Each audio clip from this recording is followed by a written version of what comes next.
DC మండలం డరువార్పల్లి గ్రామం sir. నా పేరు మోహన్ సార్. ఇంతవరకే 13 వీడియోలు పెట్టాను. ఇది మళ్ళీ 14 వీడియో సార్. మా పిన్నమ్మ మాకు తెలియకుండా సోలార్ రోల్కు 1.34 సెంట్లు అమ్మేసింది సార్. ఆమె భూమితో పని లేదు, ఆమె డబ్బులతో పని లేదు. కానీ రోడ్డు పాయింట్ కుండంగా అన్నదమ్ములకు జీరో అర్థం వస్తుందా రాదా సార్? వస్తుందా రాదా? మీరే న్యాయం చెప్పండి. వస్తుంది. సరే, మా పిన్నమ్మ అమ్మేసింది, వీళ్ళకు సోలార్ రోల్కి అమ్మేసింది. ఈ ఎంఆర్ఓ విఆర్ఓ వాళ్ళు ఏం పని చేస్తారు సార్? వాళ్ళు ఏం చేస్తారు? డబ్బులకి ఏమైనా లొంగిపోయినారా వాళ్ళు? చెప్పండి సార్. ప్రభుత్వం ఏమన్నా మేలుకుందా, నిద్రపోతుందా? నేను ఎంఆర్ఓ చుట్టూ తిరిగినాను, కలెక్టర్ చుట్టూ తిరిగినాను, కోర్టు చుట్టూ తిరిగినాను.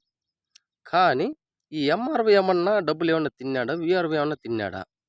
వీళ్ళపైన కూడా కేసు వేసి వీళ్ళని కూడా కోర్టు దానికి ఈడ్చుకొని పోవాలని నా కోరిక సార్.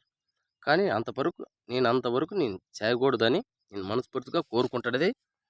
కానీ నాకు ఇంత బాధ అయింది కాబట్టి నాకు 70,000 రూపాయలు నాకు లాస్ వచ్చింది సార్.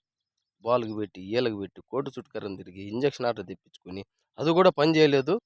నిన్న డీసెంట్గా విఆర్ఓ ఫోన్ చేసింటే డోరల్ ఈ ఓడిసి విఆర్ఓ సార్, అంటే తిప్పేపల్లి పొలానికి చెందిన విఆర్ఓ, ఆయన కూడా ఫోన్ చేసింటే పోయినాను.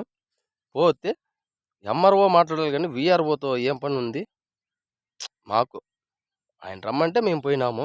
ఆయన ఏంది కానీ మాకు తెలడం లేదు, చెప్పడం లేదు. ఎంఆర్ఓ విఆర్ఓ వీళ్ళంతా ఏమైనా డబ్బులు ఏమైనా తిన్నారని నేను మనస్ఫూర్తిగా అనుకోండి. తిన్నారో లేదో మాకు తెలియదు. తినింటే గమ్మున ఉండారు అని నాకు తెలుసు. కానీ ఒకటి కోరిక సార్, ఇది ఎమ్మెల్యే తనింటి ముఖ్యమంత్రి దాకా పోయేదాకా స్పేర్ చేయండి. మా సాగు కారణము ఈ ఎంఆర్ఓ, మా పిన్నమ్మ, డోర్వర్పల్లి ఉండే నాయకులు రెడ్డిస్ 2022లో ఎవరు అమ్మిచ్చినారో వాళ్ళపైన కూడా కేసు వేసి వీళ్ళని కూడా కోర్టు దానికి ఈడ్చుకొని పోవాలని మనస్ఫూర్తిగా కోరుకుంటున్నాను సార్. నా పేరు Mohan sir. Thank you sir. ఉంటా సార్.